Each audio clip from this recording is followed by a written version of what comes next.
Hey crew, we have the best Arc Hunter build in Destiny 2 for that endgame content like Grandmasters, and what you're watching is Gray Gaming and myself two-manning the Lightblade. Big shout out to Gray for helping with this testing of this build, and I will link his channel below for you guys, although I'm sure a lot of you already know about him. I wanted to see how the best Arc Hunter build would hold up in Grandmaster content, and it doesn't disappoint one bit. We're basically applying Jolt to everything with our grenades and melee, and on top of that, we are taking probably the best DPS and ad clear super in the game when it comes to Grandmasters and getting a ton of them. We throw 4 to 6 Thunderous Spears in this one room alone, and it just destroys the champions and the light barriers. Also, those Sentinel Shield throwing light barriers are no joke in this Grandmaster. This build is all about those supers, the unlimited grenades, and just applying Jolt to everything that we possibly can. But before we jump into the video, we have a sponsor today. This video is sponsored by Mech Arena, an amazing game where you play as giant robots and get to fight other mech pilots and blow each other up. Now that sounds like a blast, right? And it gets even better when you play with friends. But right now is one of the best times to start playing Mech Arena because world famous soccer star Neymar Jr. coming into the game as a limited edition mech pilot, and you can get him for free just by playing. Neymar Jr. is one of the most powerful pilots in Mech Arena now, as he massively boosts your damage from missile weapons and assault weapons. On top of that, he's the only pilot in the game with a special perk. He lets your mech sprint more often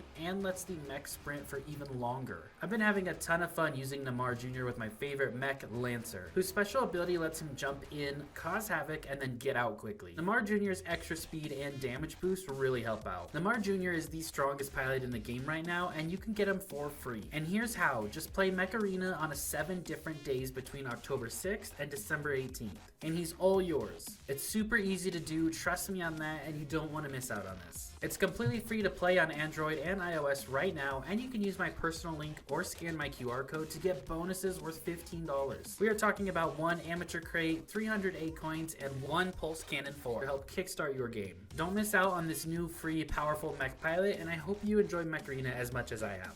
A big thank you to Mech Arena for sponsoring the video. Now let's go over the build, and we're on the Arc Strider subclass here, and we have Gathering Storm. Hurl your arc staff forward, embedding it into surfaces or large targets and jolting nearby targets. This thing hits like a truck, and it does some crazy damage and some awesome AoE damage for a good like 10 seconds on the field. It's one of the best supers in the game for Grandmasters, and that's what this build is really taking advantage of, is this super, our grenades, our jolting ability, and getting this thing back as fast as possible. For your subclass stats here, you want Resilience 100. That's basically what you want to aim for. Next, I have 100 Discipline.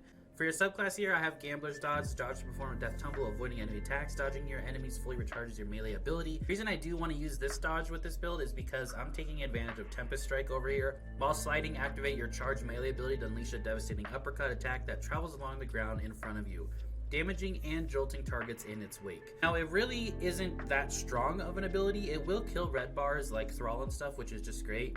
But the main thing I'm using it for is the jolting aspect. This is just another way that we can apply that jolting debuff to everything, and that is really, really strong. For our second aspect, we have Flow State. Defeating a jolted target makes you amplified. While you're amplified, your dodge recharges more quickly, so we're getting our dodge back much faster, which is very nice. We also get you're more resilient while dodging, so in the gameplay you'll see me dodge, and I actually survive a Sentinel Shield throw early in that gameplay. That's because we're more resilient while dodging. And then the last one here is your reload speed is greatly increased. This is really nice, especially with Wish Ender. I'm using the exotic bow Wish Ender, and this amplifies Wish Ender's reload speed, which just makes it so much nicer. Obviously, Skip Grenade is the grenade you want to be using for this build. It's create multiple projectiles that seeks our targets. Very simple. Your Fragment, Spark of Resistance, a 25% damage reduction while you're near enemies. We definitely want this on. We get a plus 10 strength out of it. Spark of Shock, your arc grenades jolt targets. So again, our grenades now jolt things and our melee jolt things. We have Spark of Ions. Defeating a jolted target creates an ionic trace. This just adds to the ability regen. You could trade this one out if you want for something else. Maybe using like a special grenade launcher. If you were doing that in a strike, I would be using Spark of Beacons and Spark of Discharge in these last 2 slots. And for the last one, Spark of Recharge. While critically wounded, your melee and grenade energy regenerates more quickly. For the weapons, in any Grandmaster, use whatever you want, match the stuff that you're doing. I think Wish Ender is like a must slot now. It's really, really strong, it's powerful, and watch the super chunks you get just by dealing with a barrier champion with this thing. Because it's an exotic primary, we get more super energy off dealing damage with a primary weapon. So this is like 2 times the amount of damage you get than you would with a special or a heavy weapon. 2 times the amount of super energy you get on return from that. So because we get so much super energy, it's playing into the Gathering Storm super really fast. That's how we get it so fast. That's how me and Great Gaming were getting it that quickly. We'll add a couple things extra to make it even faster. Now for the important part, the mods and the exotic over here. For the exotic, we're going with Shinobu's Vow, obviously. We get an additional skip grenade, and skip grenade returns energy when damaging enemies. This is super nice, especially in harder content, because you're always going to be damaged enemies, and we're going to jolt those targets because of our aspect, right? Because of our fragments. Now for our helmet, for the mods, you want to be using elemental charge, so we become charged light when we pick up an elemental well. Ashes to assets, so we can get that extra super energy whenever we kill something with our grenade. Now skip grenades are pretty weak, they're not going to always kill something, but at least if it's a red bar thrall or something like that, it will kill them, and we're going to get super energy off that, which is just going to feed into that Gathering Storm and on top of Wish Ender. I had on Harmonic Siphon, so if you do end up using an arc weapon, you're going to create Orbs of Power.